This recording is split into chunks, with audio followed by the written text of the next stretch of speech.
आज 26 अप्रैल 2023 है और मैं खड़ा हुआ हूं बरौना गांव में, जो पटियाली तहसील में पड़ता है, ब्लॉक पड़ता है गंजडुंडवारा और जिला है कासगंज। आपको पता है कि पिछले एक साल से मैं बरौना आ रहा हूं, लगातार आ रहा हूं और हम दिखा रहे हैं कि बरौना में जो कटान हुआ था और इससे बहुत खतरा पैदा हो गया था। बरौना का इतना खतरा पैदा हो गया था कि ऐसा लग रहा था ये पूरा गाँव तबाह हो जाएगा, बर्बाद हो जाएगा। लेकिन फिर एक साल के अंदर सरकार ने एक प्रोजेक्ट तैयार किया और इस प्रोजेक्ट में यह है कि अब यहाँ पर स्टड बनाए जा रहे हैं जियो ट्यूब से। एक स्टड में 6 जियो ट्यूब लगते हैं। मैं आपको पूरी की पूरी प्रक्रिया दिखाऊंगा। हमारे साथ कुछ लोग खड़े हुए हैं, ग्रामवासी भी खड़े हुए हैं और यहाँ पर जो सुपरवाइजर हैं जो इस काम को देख रहे हैं, अलीगढ़ की कोई कंपनी है, उसको यहाँ पर ठेका मिला है, उसके सुपरवाइजर हैं। आइए हम इनसे बात करते हैं कि ये क्या चल रहा है यहाँ पर। क्या नाम है आपका? मेरा नाम सतीश दीक्षित। सतीश दीक्षित जी। तो हम देख रहे हैं कि हमारे पीछे ये काम दिखा दीजिए। ये हमारे पीछे ये काम चल रहा है, ये क्या काम चल रहा है? ये स्टड का काम चल रहा है। स्टड का काम चल रहा है। तो ये क्या हो रहा है यहाँ पर, बताएंगे जरा, थोड़ा सा बता दीजिए। प्लेटफॉर्म बनाया जा रहा है स्टड का। ये स्टड का एक प्लेटफॉर्म बनाया जा रहा है, यानी इसी पे जियो ट्यूब लगेंगे। जो 6 जियो ट्यूब आप लगाते हैं, फिर वो लगाएंगे आप, जिससे गंगा जब टकराएंगी वो जल आगे तो फिर जल वापस लौट जाएगा। तो यहाँ पर मैं देख रहा हूँ ये बोरियां भरी जा रही हैं। तो ये जो रेत है ये कहाँ से आ रहा है? क्योंकि हमने देखा था बहुत नीचे चली गई थी गंगा जी और ये बहुत नीचे चला गया था। तो ये रेत कहाँ से रहा है? गंगा से लिया जा रहा है। गंगा से लिया जा रहा है। किस तरीके से लिया जा रहा है? मड पंप द्वारा। Mud pump. तो इसका मतलब इधर दिखा दीजिए, आपको इधर आ जाइए, हमारे साथ आ जाइए। ये जो आप देख रहे हैं पाइप, ये बहुत लंबा पाइप है और वो मड पंप लगा हुआ है। मड पंप का मतलब है ये गंगा जी में से रेत निकालती है मशीन के द्वारा और यहाँ पर रेत किनारे पर आ जाता है। अब ये चालू नहीं है, एक मड पंप जो भी चालू होगा मैं दिखाऊंगा आपको। यहाँ से रेत आ रहा है, गंगा जी से रेत निकाला जाता है, किनारे पर लाया जाता है और फिर इन बोरियों में भरा जाता है और इन बोरियों को फिर गंगा जी में डाला जाएगा, ताकि एक ऐसा नीचे प्लेटफॉर्म बन सके जहां पर जियो जो ट्यूब्स हैं वो डाले जा सकें। हमारे साथ कुछ ग्रामवासी भी खड़े हुए हैं, आइए इनसे पूछते हैं कि पिछले साल कैसा माहौल था और अब आपको क्या लग रहा है और क्या उम्मीदें हैं कि जब ये 19 स्टड यहाँ पर बन जाएंगे, यानी गांव के उस तरफ से लेकर और जो काली माता जी का मंदिर है वहां तक जो है ये स्टड बनेंगे। तो आपको कैसा लग रहा है ये, और पिछले जो अनुभव है वो बताइए आप। पिछले साल क्या माहौल था यहाँ पर? पिछले साल तो सर ऐसा लग रहा था कि गांव कट जाएगा। गंगा इस तरह का रूप धारण कर किए हुए थी, लेकिन अब शासन की जो व्यवस्था है उससे लग रहा है कि हम सेफ हैं। यानी पिछली बार मैं भी आया था और मैं देख रहा था बहुत ही खतरनाक माहौल था। गांव से जो है एक तरह से भगदड़ मच गई थी, लोग ट्रैक्टरों में अपना सामान ले जाने के लिए तैयार थे और कई लोग ले भी गए थे। और यहाँ पर हजारों लोगों की भीड़ यहाँ पर होती थी और पीछे यहाँ मकान है, उस मकान का जीना भी गिर गया था। संतुष्ट है आप गाँव? बिल्कुल बिल्कुल जी जी, बिल्कुल सेफ गाँव हो जाएगा, इसके काम होने के तुरंत बाद गाँव सेफ हो जाएगा। तो मैं आपको दिखा दूं, ये जो यहाँ पर हमारे जो मजदूर साथी काम कर रहे हैं, ये यहाँ पर रेत की बोरियां भरकर यहाँ पर एक प्लेटफॉर्म बनाने की यहाँ पर कोशिश कर रहे हैं। आइए और भी जो काम यहाँ पर हो रहा है मैं आपको दिखाने की कोशिश करूंगा। आप मेरे पीछे देख रहे होंगे यहाँ मड मशीन चल रही है। इस तरह की 5 मड मशीन यहाँ पर चल रही है। मैं पहले ही बता चुका हूँ कि मड मशीन का काम होता है गंगा जी में से रेत निकालना और किनारे पे लाना, और इस रेत का इस्तेमाल फिर जो बोरियां हैं उनको भरने में किया जाएगा और उन बोरियों का इस्तेमाल प्लेटफॉर्म बनाने में किया जाएगा, ताकि जो जियो ट्यूब्स हैं उसके ऊपर रखे जा सकें। आप मेरे पीछे देखिए, यहाँ पर ये इस तरह की जो मशीन चल रही है। आप ये देखिए, गंदा सा पानी आपको दिख रहा होगा। ये गंदा पानी नहीं है, बल्कि रेत को लेकर आ रही है ये मशीन, और रेत यहाँ छोड़ देती है, पानी दोबारा से गंगा जी में चला जाता है। और ये जो पूरा आप देख रहे हैं ये मड मशीन है। वहां पर एक नाव जैसी चीज आपको दिख रही होगी, वहीं से जो है रेत निकल कर आ रहा है। 240 फीट दूरी से रेत आ रहा है किनारे पर, और इस को मड मशीन कहते हैं। और मैंने आपको बताया कि 5 इस तरह की मशीनें चल रही हैं जो गंगा जी के अंदर से रेत निकालने का काम कर रही हैं और रेत को किनारे पे लाया जाता है, ताकि इस रेत का प्रयोग या इस्तेमाल बोरियां भरने में किया जा सके और उन बोरियों को फिर इस प्लेटफॉर्म लगाने पे किया जाता है। मैं दोबारा से चाहूंगा आप इस मशीन को थोड़ा सा दिखा दें। आप ये देखिए कि यहाँ पर एक छोटी सी पहाड़ी सी बन रही है, रेत की छोटी सी पहाड़ी रेत की बन रही है। ये जो पानी आ रहा है रेत को छोड़ जा रहा है और फिर पानी गंगा जी में चला जा रहा है। तो इस तरह की 5 मशीनें यहाँ पर लगी हुई हैं। जो मेरे पीछे जो घर देख रहे हैं ये वही घर है जो पिछले साल बहुत खतरे में था। गंगा का कटान बहुत तेज था। इस घर की जो सीढ़ियां हैं वो गिर गई थी, लेकिन सिंचाई विभाग ने इस घर को बचा लिया था। इसी घर के आसपास 19 स्टड बनाए जाएंगे।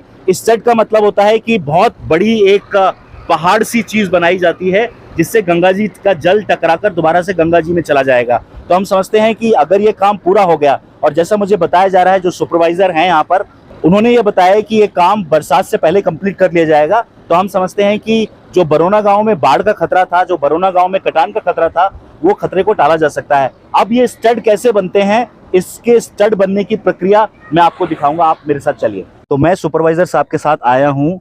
ये जियो बैग कहलाता है, ये रेशम का बना है और जब ये आता है तो ये 75 किलो का होता है। ये आप ये इसका मोहना है, यहाँ से मड मशीन से इसमें रेत भरा जाता है और हजारों टन रेत इसके अंदर है। और तो ये क्या प्रक्रिया है इसकी, आप बताएंगे थोड़ा सा? ये पानी रोकने का है, जो पानी जो गांव की तरफ जो कटान होगा, इसका पानी सब आगे जाएगा ठोकर यही लगने के जियो ट्यूब कहलाता है। बाद। जी, ये जो ट्यूब है ये 6 लगते हैं एक स्टड पे। एक स्टड पर 6 लगेंगे। 6 तो लगाए जाते कैसे आपने इसको फुलाया, क्या किया, ये बताइए हमारे। मशीन मड पंप द्वारा इसमें पानी भरा गया है और रेता अंदर है, पानी बाहर आ जाता है इसका। पानी बाहर निकल जाता है। जी। और जैसा हमने वो मड मशीन दिखाई थी, उसी उसी द्वारा से भरा आप जाता है। इसके जरिए से इसमें रेत भरते हैं। जी। और ये फूल जाता है। फूल जाता है, यानी कि जब ये आया होगा तो बहुत छोटा सा होगा, बहुत छोटा होता है, 75 किलो का, यानी इसका छोटा ही वेट होगा। 75 होता है। और ये रेशम से आपने बताया रेशम का जी। इसकी उम्र कितनी है? इसकी है 20-25 साल की। 20-25 साल है ये जी।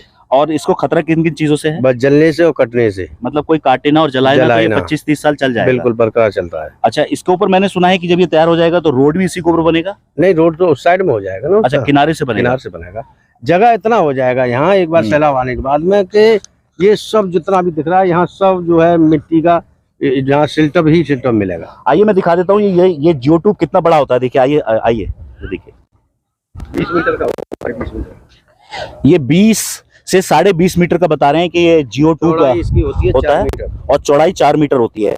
तो ये 20 मीटर लंबाई और चौड़ाई 4 मीटर, ये इस तरह के 6 जियो ट्यूब यहाँ पर लगेंगे, तब ये एक स्टड बनेगा। ये पहला लेयर है, ये पहला लेयर है। इसके ऊपर 2 लेयर और लगेंगे। इसके ऊपर 2 लेयर और लगेंगे। तो आप देखिए, ये जो यहाँ दिखा दीजिए, जब गंगा जी का पानी आएगा और बहाव तेज होगा तो इसी से टकरा के फिर वापस चला जाएगा। और गांव देखिए बहुत दूर है, यहाँ पर इस किनारे पर गंगा कटान पिछले साल हो रहा था। ये पूरा गंगा कटान की वजह से आप देखिए ये बोरी जो पड़ी हुई है, पिछले साल की बोरी पड़ी हुई है। तो यहाँ पर गंगा कटान था और इसी के पास ये जियो ट्यूब डाले जा रहे हैं, यहाँ पर स्टड बनाया जा रहा है और इन जियो ट्यूब्स में रेत भरा जा रहा है मड मशीन के द्वारा। तो ये बहुत अच्छा काम मैं समझता हूँ कि हो जाएगा। तो मैं आपको लेकर आया हूँ तीसरा जियो ट्यूब के पास। देखिए बहुत ही ऊंचाई है, यहाँ पर तीनों लेयर लग चुके हैं, first layer, second layer, third layer. नीचे 3 बिछाए गए हैं, इसके ऊपर सेकंड लेयर है, वहाँ 2 बिछाए गए हैं और ऊपर 1 है।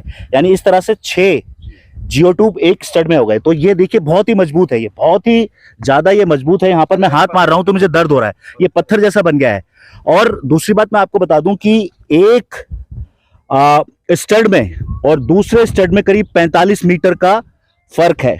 आप ये देखिए, यहाँ पर पानी आ रहा है, इसका मतलब ये है कि यहाँ पर पानी नुकसान पहुंचा सकता है, लेकिन ऐसा नहीं होगा।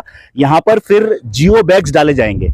जिस जगह मैं खड़ा हुआ हूँ यहाँ पर, यानी 45 मीटर का गैप है एक स्टड में और दूसरे स्टड में, फिर यहाँ पर जियो बैग्स डाले जाएंगे, उसमें भी रेत भरा जाएगा। वो भी रेशम के बने होंगे, तो वो इस तरह की जो बोरियां हैं उसी तरह के होंगे। 1 मीटर का है वो। अच्छा, वो इस तरह के होंगे। हाँ, वो 1 मीटर का होगा। और चौड़ाई उसकी 50 सेंटीमीटर 50 सेंटीमीटर की होगी और 1 मीटर का होगा, जिसमें रेत भरा जाएगा और फिर उनको यहाँ डाला जाएगा, जिसको जियो बैग्स कहते हैं। तो मैं आपको फर्क बता दूं, ये जो बड़े बड़े आप देख रहे हैं ये जियो ट्यूब्स हैं, इधर दिखा दीजिए, ये जियो ट्यूब्स हैं। और इस गैप के, यानी एक स्टड के बीच में, ये एक स्टड है और दूसरा स्टड वहां बना हुआ है, इन दोनों स्टड के बीच में करीब 45 मीटर का फर्क है, गैप है, फासला है। और इस फासले को जियो बैग्स के माध्यम से भरा जाएगा। जियो बैग्स मैंने आपको बताया कि 1 मीटर का होगा और उसमें भी रेत भरा जाएगा और यहाँ पर डाले जाएंगे। तो इस तरह से बरौना गांव को पूरा बचाने की कोशिश हो रही है। बरसात से पहले ये काम कर लिया जाएगा और मुझे खुशी है कि शासन प्रशासन ने इसको सुना, खासकर जो सिंचाई विभाग है उसने बहुत तत्परता से काम किया और प्रोजेक्ट पास कराया। इसी तरह का काम सहबाजपुर पर भी हो रहा है और इसी तरह का काम नगला शंभू जो नरदोली के पास है वहां पर हो रहा है। तो 3 जगह के लिए प्रोजेक्ट पास हुआ है, गांव बरौना, नगला शंभू और सहबाजपुर। तो इन तीनों गांवों को बचा लिया जाएगा। सिंचाई विभाग से मैं एक और चीज कहूंगा कि म्योला, इंदा म्योला पर भी जरूरत है इस तरह की, क्योंकि वहां पर भी कटान की समस्या आती है। हालांकि वहां पर मनरेगा का एक बांध है, लेकिन वो मनरेगा का बांध अक्सर टूट जाता है। वहां पर भी जियो ट्यूब्स लगाने की आवश्यकता है। इंदा म्योला पर भी इस तरह की समस्या है, वहां पर अभी ये काम नहीं किया गया है। मैं सिंचाई विभाग से आग्रह करूंगा कि इंदा मेला पर भी इसी तरह के जियो ट्यूब्स बनाकर वहां पर कटान और बाढ़ को रोकने की कोशिश की जाए, क्योंकि अगर वहां पर बाढ़ आती है तो करीब 85 किलोमीटर जो है पानी चला जाएगा, पटियाली से आगे पानी निकल जाएगा। वहां पर भी सिंचाई विभाग को ध्यान देना चाहिए, यही आग्रह करूंगा। और मैं सिंचाई विभाग को और कासगंज की डीएम हर्षिता माथुर जी को ये धन्यवाद दूंगा कि आपने बहुत तत्परता के साथ काम किया है, बहुत ही ईमानदारी के साथ काम किया है। मैं मुबारकबाद दूंगा और धन्यवाद दूंगा जिला प्रशासन को और सिंचाई विभाग को कि उन्होंने ये काम किया है। और मैंने आपको पूरी प्रक्रिया दिखाई किस तरह से यहाँ पर काम हो रहा है। हमारे साथ कुछ ग्राम, क्या नाम है आपका? मेघ सिंह जी, ये कैसा काम हो रहा है? और बढ़िया काम हो रहा है, मजबूत काम हो रहा है। हाँ, ये इच्छा है कि गांव बच सकता है। बच सकता। पिछली बार क्या? पिछली बार तो बहुत मामला विचित्र हो गया। पिछली बार यानी पिछले साल क्या माहौल था? यहाँ कटान हो रहा था, लेकिन प्रशासन ने बोली डाल के बचा तो दिया थोड़ा, लेकिन परेशानी रही।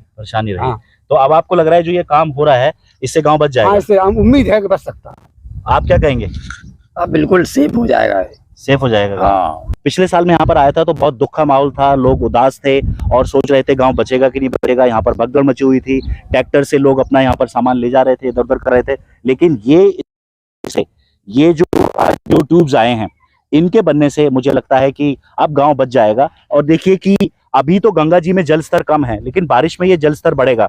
लेकिन अब मुझे उम्मीद है कि जियो ट्यूब्स पड़ने के बाद और जियो बैग्स पड़ने के बाद ये गांव बच जाएगा और अब आने वाले समय में बाढ़ का खतरा या कटान का खतरा बिल्कुल नहीं होगा। एक बार फिर मैं कासगंज के जिलाधिकारी हर्षिता माथुर जी को धन्यवाद दूंगा और मैं धन्यवाद दूंगा सिंचाई विभाग को, खासकर जो एक्शन है सिंचाई विभाग के, उनको मैं धन्यवाद दूंगा। उन्होंने बहुत मेहनत की है, पूरा प्रोजेक्ट उन्होंने बनाया और सरकार से पूरा प्रोजेक्ट पास कराया है। अब मुझे भी उम्मीद है कि बरौना गांव बच जाएगा और मुझे उम्मीद है कि सहबाजपुर का खतरा टल जाएगा और नगला शंभू और उसके आसपास के जितने गांव हैं वहां खतरा टल जाएगा।